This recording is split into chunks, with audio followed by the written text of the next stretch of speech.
what a wonderful turnout it's been. The food was great, the fellowship was even better, and of course we've had a chance to renew some friendships and make some new ones, and I have thoroughly enjoyed myself, even though I've had this additional responsibility. You know, we're all here for a reason tonight, and the reason is that we choose to honor a man that I imagine, just like when I said Joe Gason doesn't need an introduction, the man we chose to honor tonight really doesn't need an introduction either. He has been involved in our community for so long. And if you read the little introduction, and I say little introduction, the little bio that wound up in your program tonight on Gene Seaman, I thought I knew Gene Seaman until I read the bio. And I said, wow. I was saying these things about a guy who was a Golden Gloves boxer. Not real smart, Jim. And I imagine he still has a mean left hook or right. And I see John, his son, over there nodding his head. Yes, he does. And he has maintained himself. You know, some of us have developed a little pouch. But Gene still seems to be maintaining his fighting weight anyway. So Gene has asked me on several occasions, including, let's see, 1, 2, 3, 4, 5 times tonight, to make the introduction short. And I said, I'm in charge, Gene. All right, just sit down. I'll take care of it, and we'll get through this.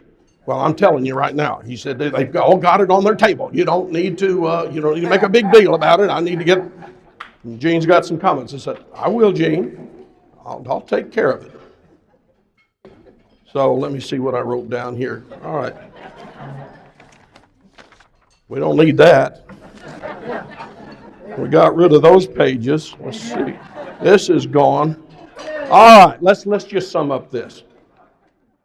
To know Gene is to know what wisdom is about. Does it make sense? To know Gene is to know wisdom. Well, I begin to dig a little bit, and the best place I can think of about digging up wisdom, there's a lot of references to wisdom in the Old Testament. So is there anything in there that would really relate to Gene Seaman in the Old Testament? Words of wisdom we often see mentioned in Scripture. It's a spiritual gift, and it's mentioned in 1 Corinthians chapter 12, verse 8. The function of this gift is given, and it varies. Some Christians see the gift as a prophetic-like function. Others see the word wisdom as a teaching function. The gift is closely related with the word of knowledge. Well, when you think of Gene Seaman, these things all seem to begin to come together, the wisdom, because I know as sheriff in the many years that Gene and I, he had lots of words of wisdom that he departed to me. And some could go right off, out the other door. Is that, John, just, you listen, but they went the other way. And then there were some that I said, you're right. You're absolutely right. But when you put these things into practice, I came up with this. Wisdom, to be humble in new situations. As Socrates said, the only true wisdom is in knowing that you know nothing. Does that sound like Gene? Think before acting. Take as much time as you need to deliberate on a problem before making a decision. That's Gene. Gene spends a great time in contemplation about problems. To act on your values. Gene Seaman all the way. Learn from your mistakes. Gene Seaman all the way. The man I know anyway, and I'm sure you know him too. And to share your wisdom with others. And he has certainly done that with me. Gene Seaman is an integral part of this community. And when I told you when I first got up here about there are so many hometown heroes, there's so many people that live their life and will never receive the recognition that they certainly deserve at each and every table. I'm sure there's a bunch of you sitting around here tonight. But Gene Seaman, it really becomes my privilege as a friend to be able to introduce you tonight. I thought his son was going to do this, and his son said, no, no, no, no, no, no. I said, well, no, the program says you know, the notes I got you. No, no, no, no. I don't think I'd want that awesome responsibility either, introducing my dad. But Gene, thank you for your years that you have given. Please come up here. Thank you for all that you've given to this community. It is extremely Southside Rotary Club's honor to recognize you tonight.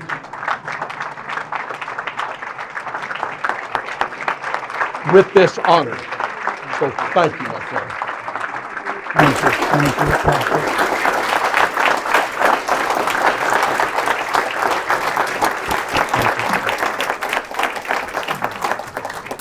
Thanks, Jim. Frankly, I had to make a tough decision, folks. I know you've all had your meal and it came kind of slow, and I asked a couple of people their advice, and one person said, well, Jane, just tell them thank you and good night. But my wife said, Jane,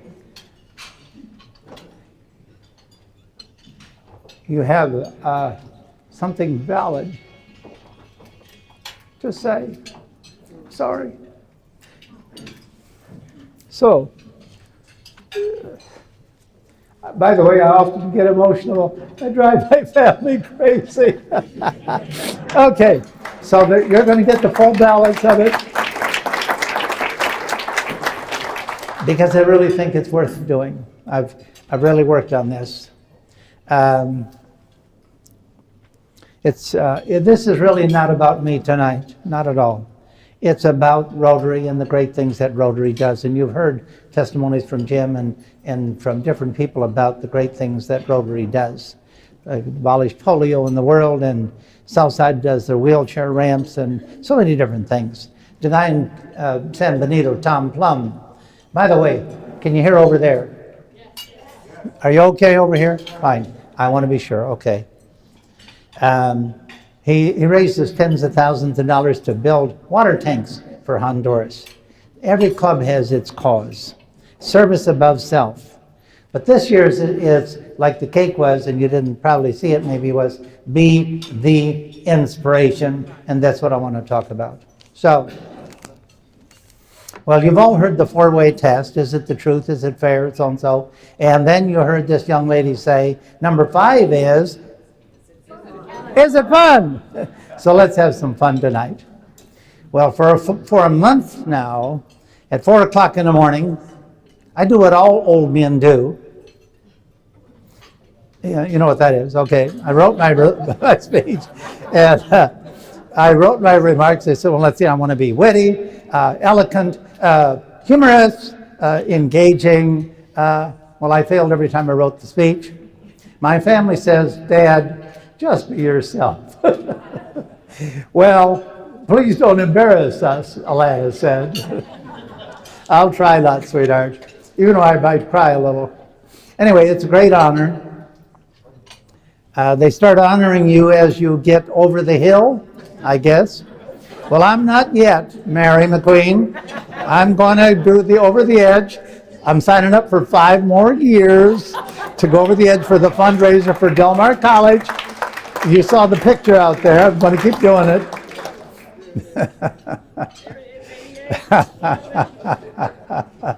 By the way, I'm not forming an exploratory committee for president. There's 50 other idiots doing that. By the way, on the program, it said a few words, a few remarks or something like that. Oh, that's not going to happen. Betty said a half an hour. All right. Quickly. In the program, there's a short bio and some of my life events that led me to public service. Unknown to me, God constantly intervened at every turn in my life. And we have a statement between us. Oh, there's another God thing. Oh, that's another God event. Well, that was a God event. 1930, born, Detroit, Charity Hospital. Not a political statement, don't get me wrong.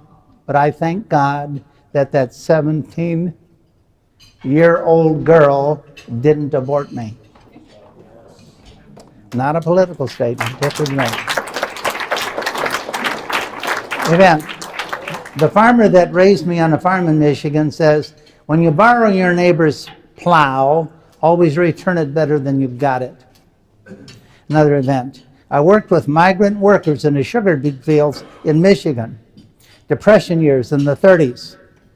That's where I formed my values of hard work and thrift. Fast forward 22, military. First Sergeant Slaby, I was there a couple of years with this, and First Sergeant came out and said, we want you to apply for OCS, and I couldn't understand why. I talked about, I used to do latrine duty and kitchen duty, and it's kind of nasty digging latrines, but I thought, well, that's a pretty good deal if I could be an officer. Again, it was the hand of God that a poorly educated, and I mean really poorly educated farm boy from Michigan inspired to be an officer. Wow.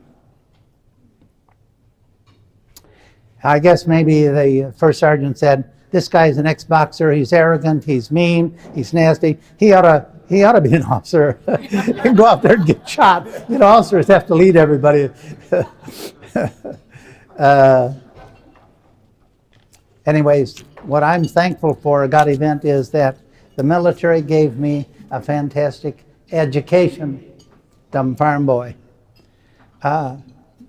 Flight school, artillery school, it's all math. I flunked algebra, I flunked geometry. I get in artillery school at Fort Sill and I maxed it. I wasn't dumb. They told me I was dumb. Fast forward 57, came to Corpus Christi, everything in the U-Haul, went in the insurance business, again the hand of God, being at the right time, at the right place at the right time. You all saw in the bio the business career and other things. I don't need to repeat that foolishness. But again, the hand of God being in the right place. Two major events in my political career of 10 years. And one of them is really worth a kind of a history story because it's never been told publicly. One is public is the Kennedy Causeway. And there's some pictures here. There were a couple other places around the hall that there were pictures about Padre Island. And if any of you are old enough, and you're probably not, back then, the tide would come up 3 or 4 or 5 feet, and it would flood the causeway because the causeway was like 2 or 3, 4 feet above sea level. And Padre Island was stuck. And the problem would be that the ferry, Port A, after 5 foot of seawater, they couldn't move the ferries anymore because they didn't line up. And the causeway was under 2 foot of water, and it was a disaster in the making. And then a hurricane might come, and it did, and that's the problem. So, again, the hand of God. I took those pictures. I flew to Dallas to talk to a guy named David Laney, who was the head of TxDOT, Department of Transportation, appointed by the governor. And I said, David, you see what's happening on Padre Island, this high tide, and what's going to happen is we're going to have a hurricane, and the ferries will shut, and the causeway will be flooded, and we're going to have 1,000 people dead on Padre Island. Let me tell you something. That guy that we're working for, called George Bush, his career is going to be over with. And miraculously, in 30 days, the money, $37 million, showed up. Nobody's ever heard that story. The other major event in my career. Yeah. Wow, thank you. That was really important in this community. And the next one is Prop 12. It's about tort reform. It was a crisis in Texas that doctors, especially the specialists, were all leaving Texas in droves. Texas was known as the lawsuit capital of the United States.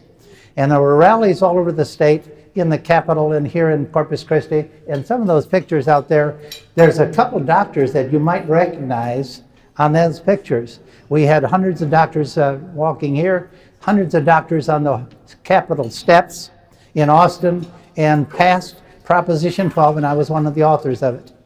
and passed Proposition 12. After that happened and lawsuits were basically controlled, thousands of doctors were coming back to Texas at that time, and it solved a major economic crisis or medical crisis in Texas. Sounds like maybe it's not a big deal. It's a really important thing. Big deal.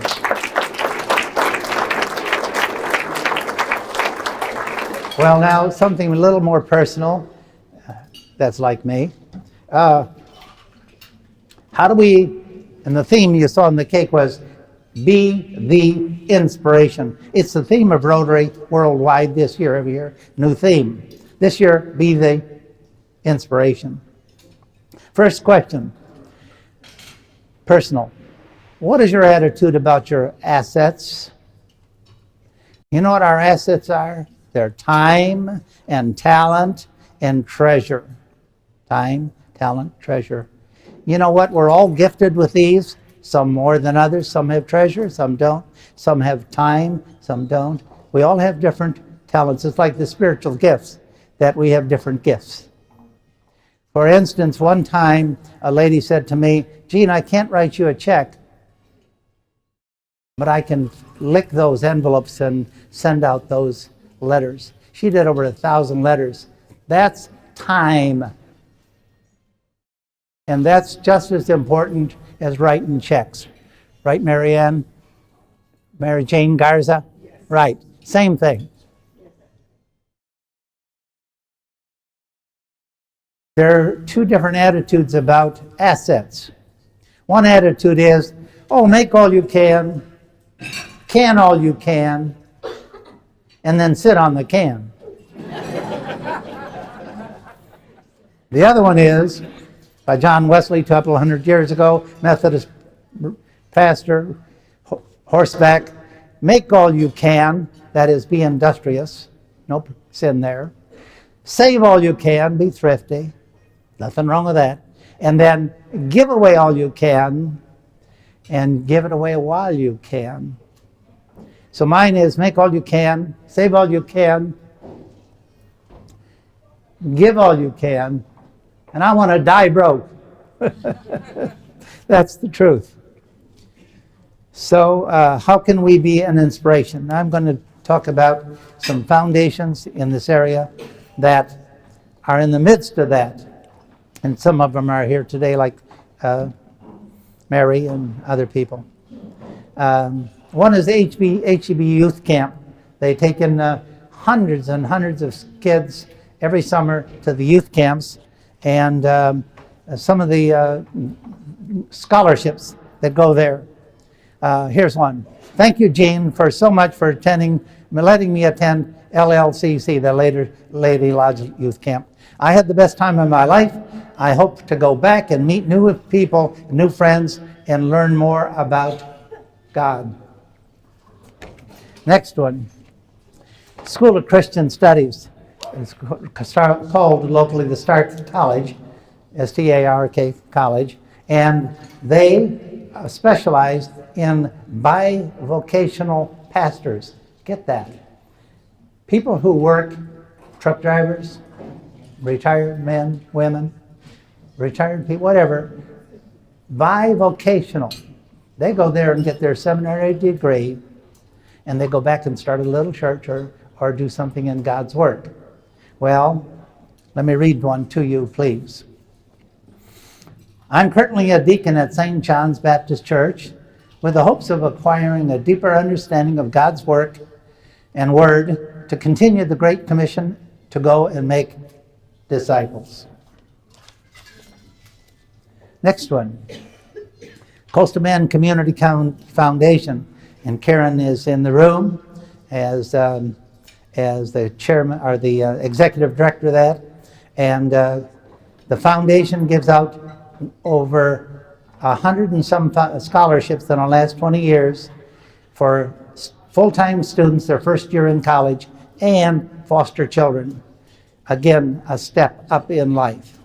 The next one, and to me, frankly, the best inspiration of them all, Del Mar College Foundation, that gives out over 1,600, right, Mary McQueen, 1,600 scholarships a year, and we have funded one that's called the GED scholarships. If you notice, kind of like the Reagan thing, go to the bottom and see if you can raise people up. Letter. I'm a 39-year-old woman, single parent, and I'm raising a 12-year-old son. I wanted to go back to school. Now my son puts me first and does a lot of work around the house. I have a part-time job and school and family. Next one. This one will get you. I'm a single mother of 4 who has always gotten by with working in the fast food industry.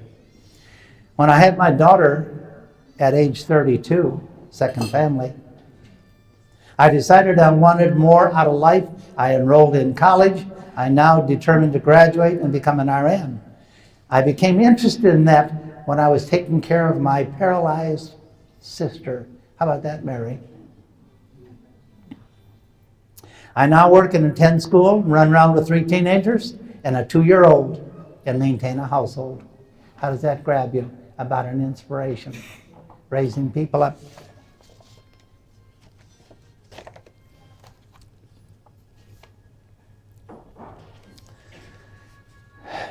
These scholarships are a gateway to a better life. You're crying, and so am I. Really gets you, doesn't it, Mary? Okay. Somebody already said this evening about the people in the audience. Hello. It's hello. Few words. Huh? Few words. Few words? All right. Okay, here we go. Last thoughts. 30, 40 years ago, Orson Welles, orator, said, "There are no heroes anymore." Well, that's wrong. That's wrong. There's a lot of heroes, and there's a lot of them in the audience, and I'll do something dangerous. I'm going to call out a few, and they'll say, "What about me? What about me? What about me? What about me?" Right, Mary Jane? What about me? Well, Chris Adler's in the audience. Chris Adler, 30, 40, 50 years, everywhere I went, she was there. CCISD, Delmar, the clowns at Driscoll, Patty Nuss, one of the founders of Young Life Corpus Christi, 50 years ago. Art Museum, CCSO, the president-elect, Botanical Gardens, I mentioned Young Life. Gloria Hicks, Louise Chapman, neither one of here. Carol Murphy. Carol, are you No, she's not.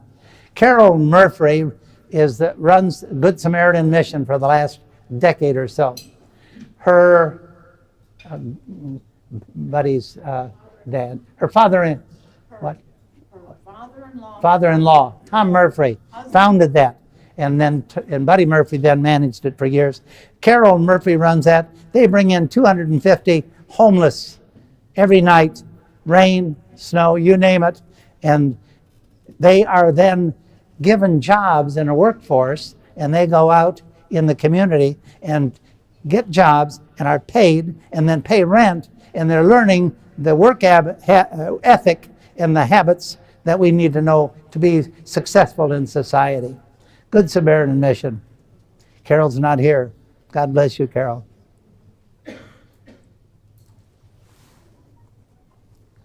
Next one's tough.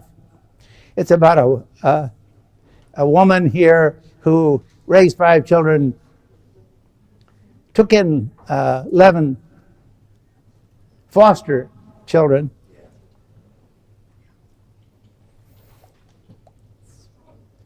but the most important image I get of her,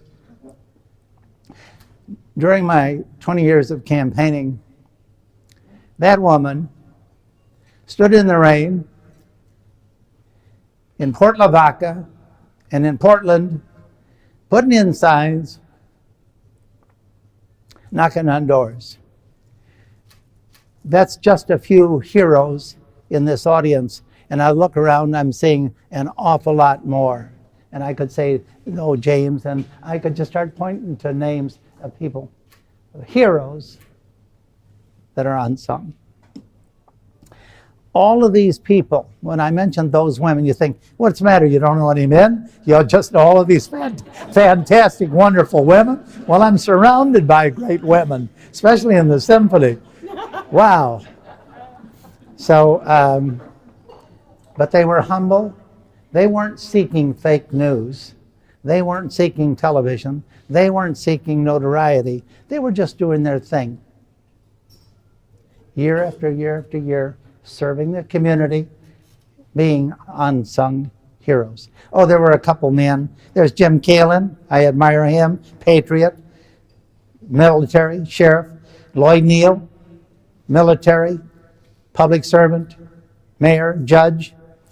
Bob Jones, pastor, teacher, talk show host. And he left because he's got to go to work. Joe Gazin, there's a man that I admired for 40 years. No fake news with that guy.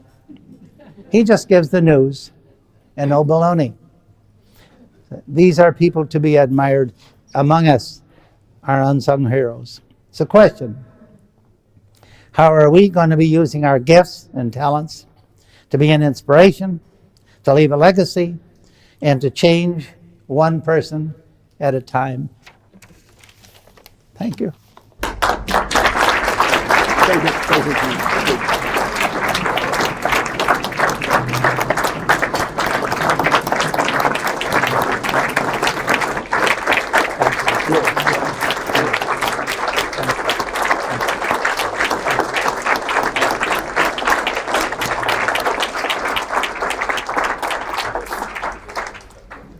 Thank you so much for that speech, Jean.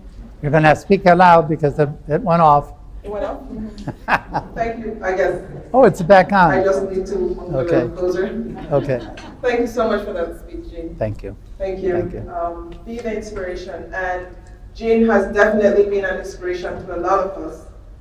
And in that light, we're going to be presenting Paul Harris Award to him.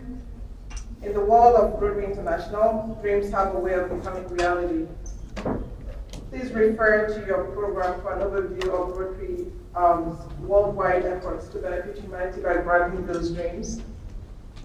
The Rotary Foundation is the primary funding source for these projects. Beginning in 1917 with just $26.50, the Rotary Foundation has grown to one of the largest non-profit entities in the world, annually administering grants for hundreds of millions of dollars.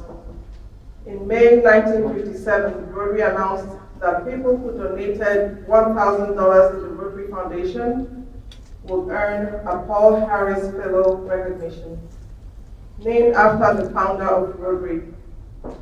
It's also used to acknowledge those individuals who personify Rotary's tenet of service above self. We choose to honor our fellow Corpus Christi and hometown hero, former Representative James Seaman, tonight with a Paul Harris Fellow in recognition of those many contributions he's made to our community. He will be joining the ranks. Well, Jean is a multiple Paul Harris Fellow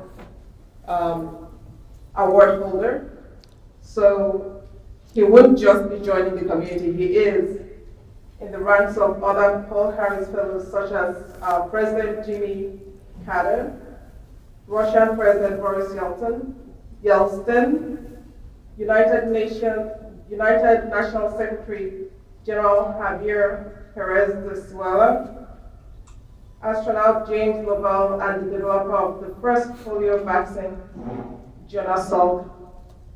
Thank you so much, James.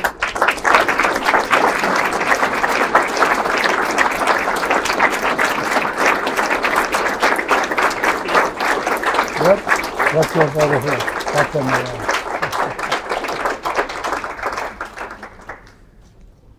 Thank you. Thanks so much. Thank you.